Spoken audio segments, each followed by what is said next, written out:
Hey there. Welcome to today's video. We're going to tackle a common problem that many people face when trying to connect two houses using a wireless bridge. The issue at hand involves establishing a secure and stable network connection between two separate locations while ensuring that each house has its own internet access. It's definitely a tricky problem to solve, but fear not, we got a solution that might just work for you.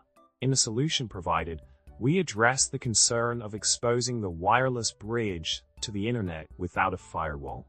By configuring the setup in a way that the bridges do not receive public IP addresses, we eliminate the risk of them being directly accessible from the internet. This means that the regular traffic they handle will be forwarded between the two locations without exposing the bridge's OS to potential threats.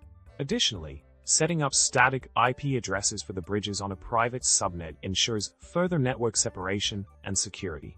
So, rest assured, your system can be both simple and safe with the right configuration. To enhance security even further, utilizing a management VLAN feature, if supported by the bridges, can isolate management connections to specific VLAN IDs. This adds an extra layer of protection and ensures that only authorized devices can access and manage the bridges. While this setup may add complexity to the configuration, it provides an additional level of security for your network.